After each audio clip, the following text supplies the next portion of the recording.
2, 3주 뒤에 여러분의 아이폰의 시리가 완전히 다른 물건으로 바뀔 가능성이 매우 높습니다. 2024년에 애플이 약속하고 2년 동안 못 지킨 그 시리, 이번 6월 8일 발표에서 진짜로 공개될 거라는 그런 보도가 쏟아지고 있거든요. 근데 6월의 굵직한 일정이 이거 하나가 아닙니다. 그 일주일 전에 대만에서는 노트북 시장에 13년 만에 처음으로 새로운 플레이어가 들어올 예정이고, 7월 갤럭시 언팩 전에는 폴더블 유출본이 6월 내내 풀릴 텐데, 이게 단순히 폴드 8, 플립 8이 아닙니다. 폴더블이 2종에서 3종까지 늘어날 거라는 얘기가 나오고 있어요. 근데 이게 일정만 안다고 끝이 아니잖아요. 어떤 발표는 봐야 하고, 어떤 발표는 지나가도 되고, 어떤 제품은 지금 사면 한 달 안에 후회합니다. 이번 영상 보시면 정확히 3개는 알게 될 거예요. 6월에 무조건 사면 안 되는 카테고리, 그리고 하반기에는 아이폰이 어디로 가는지, 그리고 7월 갤럭시 언팩 전에는 갈아탈 폰을 미리 점 찍어주는 기준, 빙빙 돌리지 않고 바로 캘박해 드릴게요. 일단 첫 번째 일정, 6월 8일 월요일 애플 WWDC 2026입니다. 이게 그냥 개발자 행사다 이렇게 그냥 넘기면 안 되는 이유가 있는데, 애플이 2024년에 약속하고 2년 동안 못 지켰던 그 시리, 이번 발표에서는 진짜로 공개할 거라는 그런 보도가 줄줄이 나오고 있거든요. 혹시 기억하시는 분들이 계실 수도 있는데, 2024년 WWDC에서는 애플이 새로운 시리의 시연 영상을 보여줬잖아요. 뭐 엄마의 항공편 도착 시간이랑 점심 약속을 묶어서 알려주는 그런 그 영상. 근데 그게 그 해에도 안 나왔고 작년에도 안 나왔습니다. 지금 뭐 내년에는 진짜 나옵니다 이 소리를 2번 들었거든요. 근데 이번 발표가 그 약속이 진짜로 지켜지는 자리가 될 거라고 예상이 되고 있어요. 유출된 정보에 따르면 시리가 단순 비서가 아니라 챗GPT처럼 아예 별도의 앱으로 분리될 거라는 얘기예요. 폰 위쪽에 알약 모양 영역, 요 다이나믹 아일랜드 있잖아요. 거기에 Search for Ask라는 입력창이 뜨면서 대화 히스토리도 다시 볼 수 있게 바뀔 거라는 보도가 있습니다. 근데 진짜 충격적인 건 따로 있어요. 지금까지 애플은 외부 AI를 잘 못 쓰게 막아놨잖아요. 근데 이번 iOS 27에서는 글쓰기 도구라던가 아니면 뭐 이미지 생성 같은 기능에서 구글 제미나이랑 엔트로픽의 클로드를 직접 골라서 쓸 수 있게 될 수 있다, 이런 가능성이 좀 나오고 있어요. 이게 무슨 의미냐면, 애플은 자기 AI만 쓰게 한다 이런 원칙을 10년 가까이 이어졌거든요. 근데 이게 깨질 수도 있다는 거예요. 챗GPT가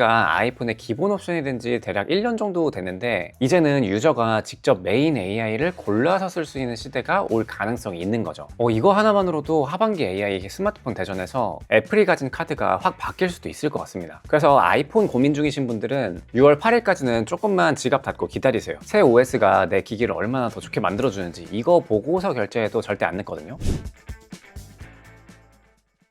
다음은 대만에서 열리는 컴퓨텍스. 솔직히 저는 6월 일정 중에서 이게 제일 흥미롭다고 생각합니다. 왜냐하면 노트북 시장에서 10년 넘게 인텔이랑 AMD 이 2개 회사가 다 나눠 가지고 있었잖아요. 근데 처음으로 진짜 새로운 회사가 들어올 거로 예상되고 있거든요. 바로 엔비디아입니다. 그 지포스 그래픽 카드 만드는 그 엔비디아 맞아요. 이번 컴퓨텍스에서 노트북용 새 칩 N1이랑 N1X 이거를 처음 공개할 거라는 얘기가 돌고 있어요. 대만의 미디어텍이랑 손잡고 만들었다고 하고요. 플래그십인 N1X는 코어, 그러니까 핵심 처리 부품이 20개가 들어가고, 그래픽 부분은 엔비디아의 최신 그래픽 카드인 RTX 50 시리즈, 여기에 들어가는 기술이 들어갈 거라는 루머가 있습니다. 근데 이게 왜 사건이냐면, 칩 안에 들어가는 그래픽 성능이 게이밍 노트북에 쓰이는 외장 그래픽 카드 RTX 5070급 수준일 거라는 추측이 나오고 있거든요. 지금 시중에 나온 어떤 노트북의 내장 그래픽보다도 빠를 거라는 얘기가 돌고 있어요. 에일리언웨어가 이 칩으로 16인치 게이밍 노트북을 만들고 있다는 보도도 같이 나왔습니다.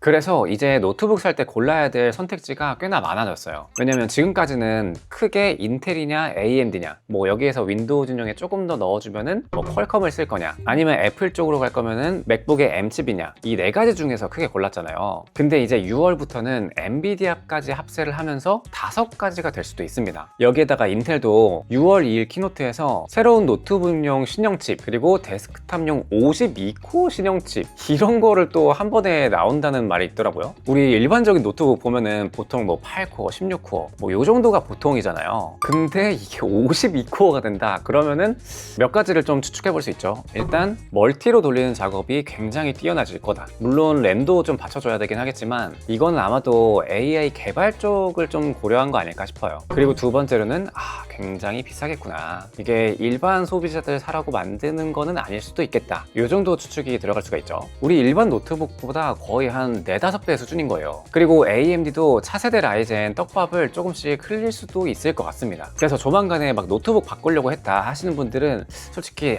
이번 거 보고 나서 바꾸셔도 늦지 않을 것 같다 이런 생각이 듭니다. 컴퓨텍스 끝나고 나서 라인업이랑 가격이 좀 정리되는 한 7, 8월? 실제로 제품 리뷰가 나오는 그 가을까지는 좀 기다리시는 게 맞을 것 같아요. 특히나 만약에 게이밍 노트북이나 개발용 노트북을 좀 보고 싶다 이러신 분들은 조금 기다리시는 게 좋을 것 같습니다. 특히나 엔비디아의 N1X 실물 성능이 어느 정도 찍히는지 이거 하나만 보더라도 내 게이밍 노트북을 바꾸는데 완전히 선택지가 달라질 수도 있거든요. 지금은 결제 타이밍은 아닌 것 같고 좀 정보를 기다려야 되는 타이밍인 것 같아요.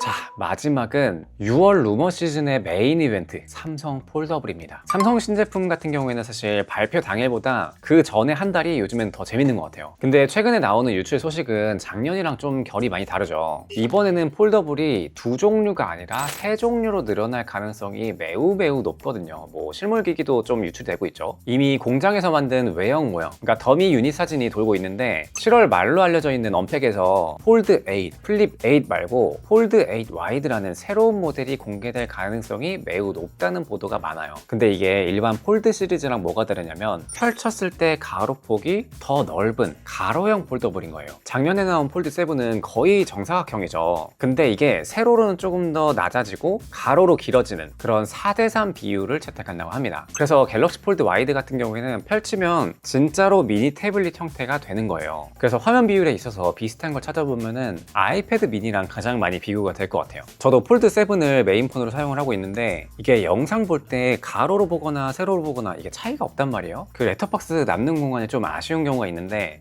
그런 부분에서 경험이 어떻게 바뀌었을지 그런 부분이 좀 궁금하고 또 세로로는 또 낮아지다 보니까 그런 부분에서 불편한 점은 없을지 이런 것들도 좀 궁금하긴 합니다. 그리고 기본 폴드 8도 변화가 좀 있을 것 같아요. 삼성 디스플레이가 올해 초에 CES에서 새롭게 보여준 화면 기술이 있거든요. 그게 폴드 8에 들어간다는 보도가 나왔어요. 울트라 씬 글래스, 이름 그대로 머리카락보다 얇은 강화 유리를 2겹으로 깔고 그 밑에 레이저로 가공한 금속 지지판을 댄 구조예요. 근데 이걸 박으면 뭐가 좋냐, 거의 주름이 안 보이는 수준까지 갈 가능성이 높다고 합니다. 사실 폴드나 플립 같은 경우에는 매년 같은 얘기를 하잖아요. 폴드 7이 나오기 전까지는 좋은데 두껍다, 뭐 좋은데 무겁다 이런 얘기가 들었고, 그리고 가운데 주름이 얼마나 신경이 쓰일까, 즉 몇 년째 완벽하게 해결을 하지 못해서 좀 아쉽다 이런 부분이 있는데, 이 폴드 7 같은 경우에는 너무 얇아지고 너무 가벼워져가지고 이제 완벽하게 메인으로 자리를 잡았다. 저도 지금 출시하자마자 사가지고 울트라도 건너뛸 정도로 정말 잘 만든 폰이거든요. 그래서 얇은 거 이런 거는 이제 만족감이 너무 높은데 내부 화면 주름에 대한 거는 아직 여전히 살짝 불편함은 있거든요. 폴드 7을 메인으로 사용하는 유저 입장에서 이제는 폴드 시리즈에서 딱 남은 거는 2가지인 것 같습니다. 크게 3가지? 하나는 S펜, 하나는 카메라, 그리고 하나는 주름이요. 이 3가지만 해결하게 되면은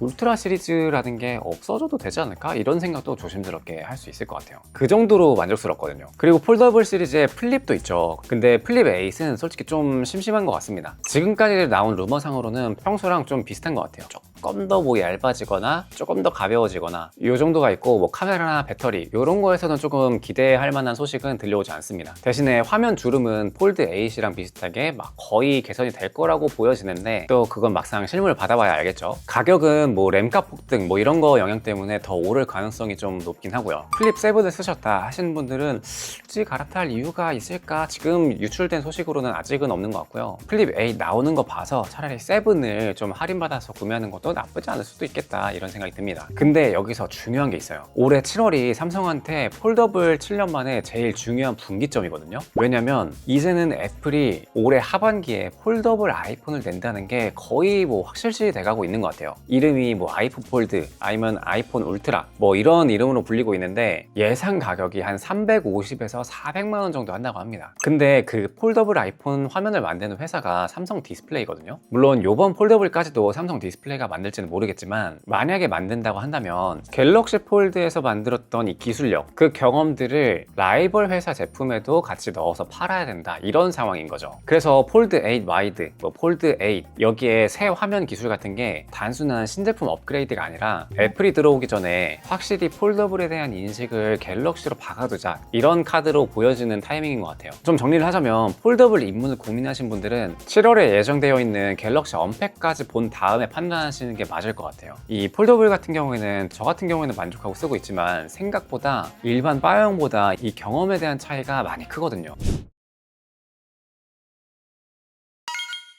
여러분은 6월에 어떤 게 가장 기다려지세요? 저는 다른 것도 궁금하긴 한데 무엇보다 엔비디아에서 공개하는 노트북 칩, 이게 어떻게 나올지 너무 궁금합니다. 댓글로 알려주시면 다음 달 캘박의 우선순위로 반영해 드릴게요. 다음 달 캘박에서도 굵직한 테크 소식들 정리해 드릴 거니까요, 지금 구독해 두시면 빠르게 받아보실 수 있습니다.